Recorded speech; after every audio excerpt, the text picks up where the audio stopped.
Hello सभी दोस्तों, स्वागत है भाई आप सभी का 75 हार्ड चैलेंज सीरीज में। आज है हमारा डे 23। 22 दिन हम कंप्लीट कर चुके हैं। जो भी दोस्त भाई शुरू से जुड़े हुए हैं उनका बहुत बहुत धन्यवाद। और मैं तो बस भाई सिर्फ यही बात कहूँगा कि आप सभी मेरे साथ आखिर तक जुड़े रहें।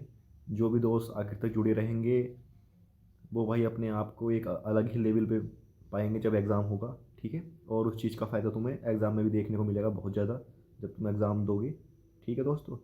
तो बिना टाइम ख़राब किए भाई आज का अपना टारगेट शुरू करते हैं कि आज हमें क्या क्या पढ़ना है। सबसे पहले हम बात करेंगे भाई मैथ्स की। मैथ्स में हम कर रहे थे सिंप्लीफिकेशन। आज हम सिंप्लीफिकेशन चैप्टर को ख़त्म करेंगे। ठीक है। सिंप्लीफिकेशन एक ऐसा चैप्टर है, इसमें सिर्फ प्रैक्टिस की नीड होती है। ज़्यादा कॉन्सेप्ट वगैरह कुछ है नहीं इसके अंदर। हमें ज़्यादा से ज़्यादा प्रैक्टिस। उसके बाद दोस्तों हम आते हैं अपनी रीजनिंग पे। रीजनिंग पे हमें आज एक नया चैप्टर शुरू करेंगे। चैप्टर का नाम है हमारा सीरीज, श्रृंखला। ये दोस्तों एक ऐसा चैप्टर है, अगर चाहे एग्जामिनर तो इस चैप्टर के क्वेश्चन को इतना हार्ड कर सकता है कि भाई मुश्किल हो जाएगा करना, और चाहे तो वो बिल्कुल आसानी भी दे देता है। ठीक है। तो इस चैप्टर को करना भाई ज़रूरी है। इससे एक से दो क्वेश्चन जरूर आता है। एक तो सिंपल वाला जाता है कि लिखे हुए हैं 6 12 18 इस तरीके से। एक आता है नंबर सीरीज वाला भी आता है, इसमें ए बी सी डी करके दी होती है, A B C D A B C D A B C D इस तरीके से। और एक ऐसे खाने बन के दिया होता है, इसमें खाने बने हुए होते हैं, वो भरनी होती हैं खाली जगह। ठीक है दोस्तों, इस तरीके 3 4 तरीके से क्वेश्चन आते हैं। किसी क्वेश्चन में गुणा का फार्मूला लगता है, किसी में भाग का, किसी में गुणा +2, किसी में भाग +3, किसी में स्क्वायर +4, किसी में स्क्वायर -4, किसी में क्यूब +2, किसी में क्यूब -2। ठीक है। इस तरीके से बहुत सारे इसमें फार्मूले मान सकते हैं इस एक तरीके से। तो दोस्तों ये वेरी इंपॉर्टेंट चैप्टर है। अगर वो चाहे, अगर दोस्तों पूरे S S C G D exam reasoning के पोर्शन में अगर तुम्हें कोई ऐसा क्वेश्चन मिल सकता है ना जो तुम्हें फंसा सकता है, तो वो चैप्टर है भाई सीरीज का।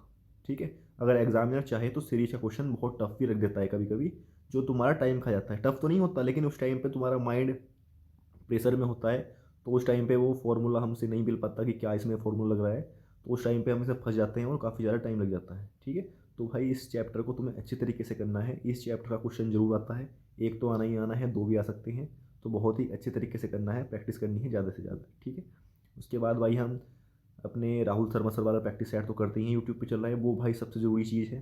प्रैक्टिस सेट सभी को लगाना है, बहुत ज़्यादा फ़ायदेमंद है। उसके बिना भाई मुश्किल पड़ेगा कुछ भी। ठीक है। तो प्रैक्टिस सेट सभी को लगाना है। उसके बाद दोस्तों आते हैं हम हिंदी पे। हिंदी पे दोस्तों हम जो हमारे इंपॉर्टेंट चैप्टर है, मुख्य मुख्य स्पेशल जो पहले से आते हैं, वे हमने कर लिए हैं। अब हमें चैप्टर करने हैं जो नए। अब हमने कर कौन कौन से लिए हैं एक बार वो भी देख लेते हैं भाई। ठीक है। जैसे कि दोस्त सबसे पहले हमने अशुद्धि चैप्टर किया, उसके बाद विलोम शब्द किया, पर्यायवाची किया, और मुहावरे कर लिए, वाक्यांश के लिए शब्द कर लिए। ठीक है। तो ये हम जो मेन मेन चैप्टर आते थे हमारे पहले, वे हमने सब कर लिए हैं। लेकिन क्या हुआ है पिछले 2 साल से कुछ चीज़ें नई भी ऐड हुई हैं, जैसे कि संज्ञा सर्वनाम और वाच्य काल कारक, ये कुछ नए चैप्टर हैं। तो अब दोस्तों हमें इन्हें भी करना है। एक भी चीज़ नहीं छोड़नी। अपने आप को बिल्कुल मजबूत करके चलना है हर तरीके से। ठीक है। तो दोस्तों आज हम कर रहे हैं संज्ञा चैप्टर शुरू।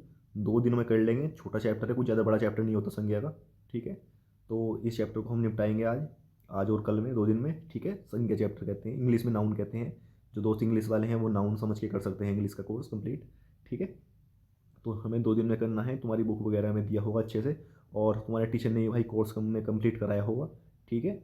उसके बाद भाई हमें हमें अपना करना है प्रैक्टिस सेट। यूट्यूब पे कराते हैं Neeraj Sharma sir. Practice set हमें नहीं छोड़ना दोस्तों। मैं प्रैक्टिस सेट हमेशा कहता हूँ कि तुम्हें एक भी प्रैक्टिस सेट नहीं छोड़ना।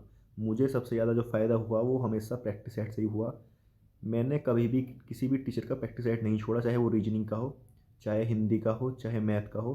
अगर मैथ वाले टीचर ने किसी भी एग्ज़ाम के लिए कराया है, जैसे राहुल त्रिपाठी सर है, चाहे वो दिल्ली पुलिस के लिए करा रहे हों, जीडी के लिए करा रहे हों, यूपी पुलिस के लिए करा रहे हों, सीजीएल के लिए करा रहे हैं, सीपीयू के लिए करा रहे हों, मैंने हर उनका मॉक टेस्ट मतलब प्रैक्टिस सेट लगाया, एक भी प्रैक्टिस सेट उनका नहीं छोड़ा। ठीक है। तो भाई आप सभी भी एक ही प्रैक्टिस सेट मत छोड़ना, सारे प्रैक्टिस सेट करने हैं डेली के डेली। ठीक है दोस्त। उसके बाद दोस्त हम आते हैं अपने जीके के पोर्शन पे। जीके में आज हम जो पोर्शन करेंगे वेरी वेरी इंपॉर्टेंट है दोस्त। ये समझ लो क्वेश्चन आया रखा है इस टॉपिक से। ठीक है।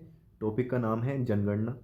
बहुत ज़्यादा स्पेशल चैप सब टॉपिक है, यहाँ से क्वेश्चन आता ही आता है चाहे कोई सा भी एग्ज़ाम हो।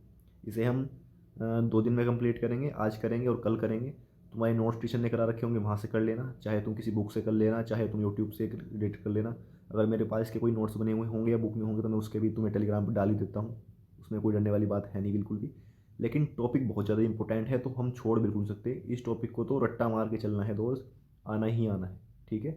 इकोनॉमिक्स में तो मैं तुम्हें जो भी टॉपिक ये 3-4 बता रहा हूँ, इनका रट्टा मार लेना, इनसे अलावा तुम्हें क्वेश्चन देखने को नहीं मिलेगा। खासकर पंचवर्षीय योजना हमने जो पढ़ी है और अभी जनगणना, इन दोनों टॉपिक से भाई तुम्हें क्वेश्चन देखने को जरूर मिलेगा।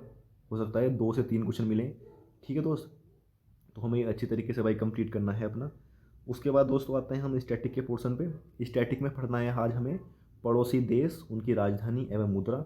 जैसे अफगानिस्तान की राजधानी क्या है, उसकी मुद्रा क्या है, उसका राष्ट्रीय खेल क्या है, राष्ट्रीय पशु किस तरीके से करते हैं हम। मेन तो यही पूछता है राजधानी, और उसकी मुद्रा पूछ लेता है, राष्ट्रीय खेल पूछ लेता है, ठीक है। ऐसे ही भूटान, बांग्लादेश, ये नेपाल वगैरह सभी देशों के बारे में पढ़ना है। जो आसपास के देश हैं सिर्फ उन्हीं के बारे में पढ़ लेना, उसी से पूछता है क्वेश्चन में, ठीक है। लेकिन दोस्त वेरी इंपॉर्टेंट टॉपिक है, यहाँ से भी क्वेश्चन जरूर फंसता है। वो तुमसे राजधानी पूछ लेता है, मुद्रा पूछ लेता है, ठीक है। पूछे गए हैं पहले भी, इसीलिए तुम्हें बता रहा हूँ मैं। उसके बाद दोस्त हमें अपना प्रैक्टिस सेट का रिवीजन करना है। अब इस टाइम पर जीके का कोई प्रैक्टिस सेट तो नहीं चल रहा, जो हमने पहले कर रखे हैं उन्हीं का रिवीजन करना है। अगर कोई दोस्त पुरानी कोई सीरीज कर रहा है तो उसका रिवीजन करते रहो बस, ठीक है दोस्त। तो भाई मेहनत करते रहो सब दोस्त, मिलते हैं नेक्स्ट वीडियो में। इस बार फौजी बन के दिखाना है सभी को। जय हिंद।